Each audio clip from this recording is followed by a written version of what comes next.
Okay. What I present now is not a perfect way, not a perfect experimental work. It's just a draft where we are working at the moment, and we had a first idea to make Kitagawa-Takahashi diagrams, or to prove Kitagawa diagrams by a special way using a potential drop measurement. I will start with some models with the Kitagawa diagram. Most of you know it. It's a plot of the fatigue strength as a function of the defect size. And we have a problem that these diagrams differ, especially in the technical interesting region, where we have cracks or where we have particles which can break, and that makes it a little bit problematic, and we need experimental validation of these diagrams. And that's mostly coupled with a big experimental effort, and therefore we thought about a way which can make it easier. Let's start with the model, with a simple model made by Kitagawa-Takahashi. We have just a little equation where we have the long crack threshold, we have a correction function, and we have a crack length, and we can build such a nice diagram just by two straight lines, which is well understandable. You have the fatigue limit, and starting from a crack length or from a crack size, the fatigue limit drops down, and that's all. That was improved by El-Haddad by adding intrinsic crack length, and then the diagram looks a little bit more smooth. You have here not the hard edge, you have a little bit a curved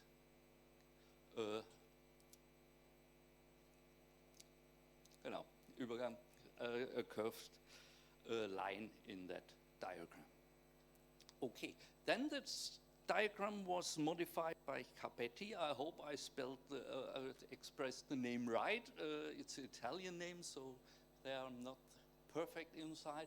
And he introduced that the crack closure differs between a small crack, a short crack, and a long crack, and the crack closure is rising with the crack length. And then some equations I don't want to talk about, and you see the diagram changes, especially here in this region. You get this curved line called here in this diagram Capetti. And this is the technical interesting region, and you see here the models differ very hard, and we need a way to get these little parameters, which are not very easy to determine in experimental ways. Okay. We have another experimental way, and we need just a small specimen. It's just 80 millimeters long, 12 millimeters in width. You see here we have a section, a testing section with a length of 10 millimeters and a width of 8 millimeters. And we introduce a notch in the middle of this testing length, and we make this by laser engraving. I just show you afterwards some examples of that. And we can make different depths by multiple lasering, just once or two or 5 times and so on, and we get different crack or different notch depths. Then we make 2 crosses on it. These crosses are just for the potential drop measurement, that we know where to put on our potential probe on the specimen. The potential measurement we do with our control electronics, and what we do, we take the actual potential and divide it by the mean value of the first 20 cycles to get a relative potential. The notches by laser engraving, you see here the first picture. Here is measured, it's hard to see. It's a length of 214 microns, and it's an opening, it's an angle of about 6.5 degrees. You see, that's a very, very sharp notch we can introduce in our material. Here you see it in higher magnification, and you see at the tip of the notch there's a radius of about 2 micrometer, which is, I think, very sharp. Again, another notch that you see, that's not only one that we produced, 137 microns, 10 degrees opening, and again, a very sharp notch at the end. And these notches are produced in a couple of seconds. That's absolutely no problem. That is very fast. We heard yesterday some guys making the notches by a razor blade with a diamond, with little diamonds, and cut it, and I think that takes about hours to make such notches. That goes very fast. But we have some problems. Again, I'm the man with the problems, so we also have problems with the laser notches. I hope you can see it here, yeah? You see here some small lines in the laser notch. It's a laser notch with about 2 millimeters in the material, and here in higher magnification you see here these little lines. And these little lines are keyholes. That means that by the laser power you get a warming up of the material, and sometimes the laser makes just a deep hole in your material. You better see it here in the scanning electron microscope images. You see it looks like little worms in the crack surface, yeah, and that makes the problem. How deep is your crack? Yeah, how deep is your notch? Is this the notch steps where you have a continuous notch, or how to handle these keyholes? We avoid the keyholes. That's simply the best. We reduce the laser power.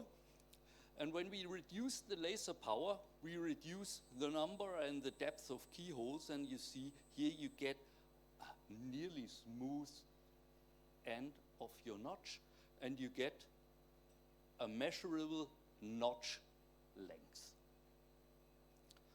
Okay, and then we go to our fatigue test. Fatigue test, we make it in our special machine. We have parallel guided clamps, so we can use tension compression loading, make it with 25 Hertz, and we have our potential drop method, measure the potential drop directly at the specimen.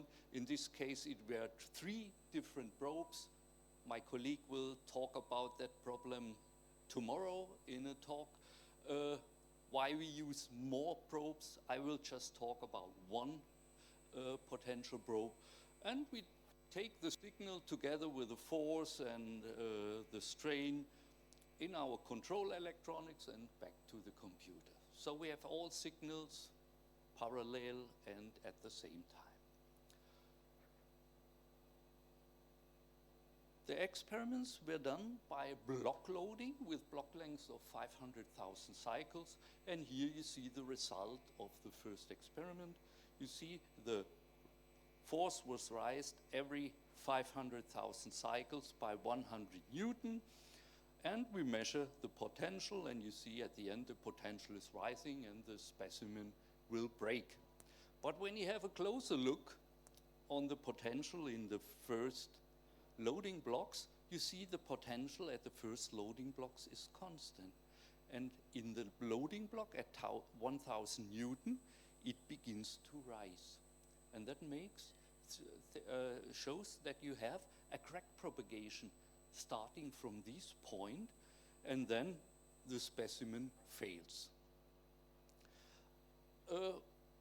The problem is, it's more easy when you look on that experiment. Here you see you have a starting crack propagation, but the crack arrests here. The potential stays constant and the crack arrests don't propagate anymore. And just when you enlarge the loading, the crack propagates forward and leads to failure of the specimen. And that is the possibility we have. We can use the potential drop method to see if we have a crack arrest or if we have a propagating crack. And so we can define 2 points for the Takahashi diagram, where the crack arrests and where the crack propagates. And that's what we do. The problem is the length of the loading blocks. We don't know if it's really getting constant, and in this case, the loading with 1000 Newton would lead to failure. So we don't need the next block. And that's what we have to improve. Well, you see it in this diagram. The specimen would fail at 900 Newton, and you don't need the other blocks, because that's just nonsense what you measure afterwards. I made a Kitagawa diagram for 2024 with these parameters getting from literature, measured by our own, but the big question mark is this length, which is in the Capetti model, and we can determine it by adding our points, the unbroken specimen and the broken specimen, into the diagram, and we fit just this curve through this gap between these 2 points where we have broken and unbroken specimen, and so we can define very nice the line between these 2 points. We can also add this specimen with the keyholes. When we don't recognize the keyholes, you see the crack length is small, the notch length is smaller, the points are shifted to the left. When we recognize the keyholes, the points lie a little bit on the right side. So the truth is somewhere in between, but I said before, it's better to avoid the keyhole formation, and that's what we can. Okay, let me conclude. I've shown you a draft, just a draft. It's just at the beginning, everything. A simple method to determine data points for the Kitagawa-Takahashi diagram with very sharp laser notches. That's a big advantage. We don't have to make a big effort for these notches. We just engrave it by a laser. We cannot exact reproduce the depth of the specimen, of the notch. When we make it 2 notches with the same parameters, they will differ in depth. But with our method, it's not a problem, because with each specimen, we get 2 points for our diagram, and we don't need to make 10 specimens with the same notch size. We can see with the potential drop method the crack arrest and the crack propagation very easily, but we have still the problem with the defined length of the loading blocks, but we will solve that with making a floating length of the loading block. When we have a rising potential, the loads will keep constant, and if we have a constant potential, I have a little arrow inside, we go to the next loading level. So that's our goal, where we go to, and then we make different Kitagawa diagrams, and I hope I can show you different or a lot of experimental results in the next conferences. And just a little announcement at that point, I hope I have the half minute for that. If there's somebody wants to work on this point and wants to work with me, is not afraid working with me, I'm looking for a PhD student working on that point, starting in end of the year. So you can join me. Living in Munich is not so bad. It's not so bad city, yeah. So, but you have to work with me, that's the problem in everything. Yeah, okay. And then I like to thank you for your attention.